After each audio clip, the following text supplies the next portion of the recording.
Say You'll Haunt Me. Written by Fear the GreatWhite. Narrated by Path of Dragons Radio. Here I sit in late September, crying out unto the heavens to end my suffering, to take away these bloody images from my mind. Yet still these blasphemous visions I remember, still bear the regret and guilt for my only love's dying, when once in a fit of rage I was driven blind. I hear her sweet voice, day by maddening day, though now only in garbled cries for compassion. Her once melodious whispers are now the wet moans of death. I can see her body now, pale and cold, at my feet she lay.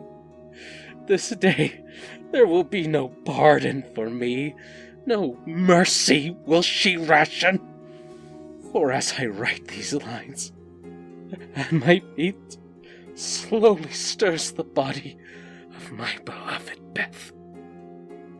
She is back now for retribution, back for revenge on me, her dearest. Once I'm no more, still here on earth eternally shall my Beth remain. Sadly, there is no cure for her affliction. For her there shall forever be no rest, for the dark deal she made promised that peace she can never attain. Now I sit silently, still and stoic, attempting to conceal my fear. She has almost regained control of her mutilated body, rising to her feet with the sickening cracks and snaps of splintering sinew and bone. With indescribable speed and elegance, suddenly she's at my side, whispering into my ear. In a flash, with surgical precision, she sank in her teeth, ripping out a chunk of my flesh as she looked into my eyes, her face so bloody. The last I remember before my oblivion is her beckoning, blood-drowned whisper saying, "It's okay. I still love you," and a moist, sickening moan. After eons, or maybe only moments of sweet nothingness, I was suddenly thrown back into my body, ravaged and destroyed. Urgently looking all around, I quietly began to panic, so cruelly robbed of death's sweet bliss, exiled into chaos, ever banished from that perfect void. As I look up, I finally see what remains of my love. With her wide, blood-stained smile, she stared at me, her eyes all wild and manic.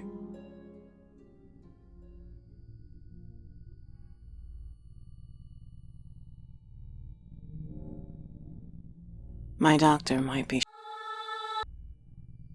Written and narrated by DodgeThis82. My doctor might be One time I thought I had the flu, was nauseous, weak, my body hurt all over, and I slept for 20 hours a day.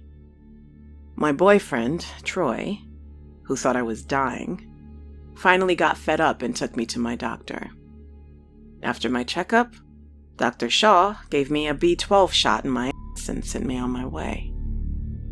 Troy was flabbergasted. I was happy to just be awake for a few hours. He searched online. 2 hours later, he asked if I stopped taking my medications. I said, sort of? But he looked at me like I told him I want to go on a only diet. So I explained that Dr. Shaw only wanted me to take my antidepressants and anti-anxiety medicine when I needed it. You need a new doctor, Troy said without blinking. No, it's the worst time to do that, I said. in my best Chewbacca accent. God, this B12 shot was amazing. I can help you find one, he said, actually understanding what I said. Troy is the B12 of boyfriends.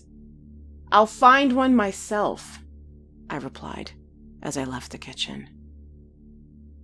I didn't find one. I played Team Fortress 2 until the shot started wearing off. Apparently, Troy thought looking for a doctor would elicit the same response as getting stabbed in the back by the same teenage spy 5 flippin' times. Ugh! Can I be honest with you? Dr. Shaw is a doctor. Troy can type 78 words per minute, but that doesn't make him qualified to give medical advice, no matter how quickly he could enter symptoms into a search bar. I can understand why he's concerned, though. I felt fine for a couple days after going cold turkey, but then I started having trouble sleeping. Troy goes to bed with the door open. He also gets up at 2 a.m. every night to use the bathroom. When he came back to bed, he noticed me staring behind him as if some serial killer was about to stab him in the spine with a rusty knife. Luckily, he already used the bathroom, or he would have lost his shit. I didn't tell him I had been staring at the doorway that way for hours, stuck playing Don't Blink with the shadows right outside our bedroom. We sleep with the door shut and locked now.